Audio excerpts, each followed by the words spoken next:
the exhaust is unhooked underneath, so we got smoke coming out of everywhere. Sounds a little different.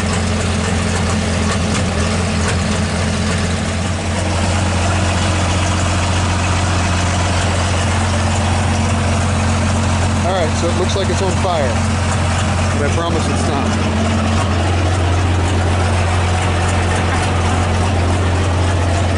Welcome back to Weber Pulling Team for today. We are going to get started with some updates on the pull truck.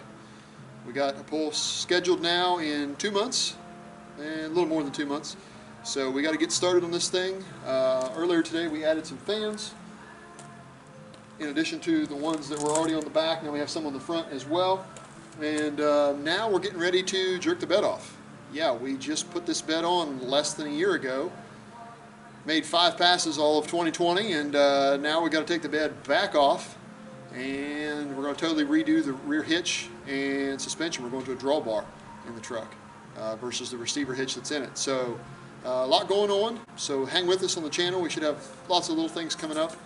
I know pulling truck stuff is typically pretty top secret, but we're going to let you in on quite a bit of it and show you kind of step by step putting the drawbar in this thing and getting this thing ready to go. Not only for our March pull, but for the 2021 season as well. So stay tuned. Right now we are going to get the bed off this thing. We're going to use the tractor and we're going to lift the bed off. Because we've taken it off so much here lately, we're getting pretty good at it, sadly.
Alright guys, it's put away. Next thing to do is make this thing drink from a bucket. That way we can get it down to Tim's. Gonna be doing some hitch work. Get the bed stored, and we'll just keep plugging along. As always, thanks for watching. We will catch you in the next one. Oh no. Somebody took my bed. Oh no.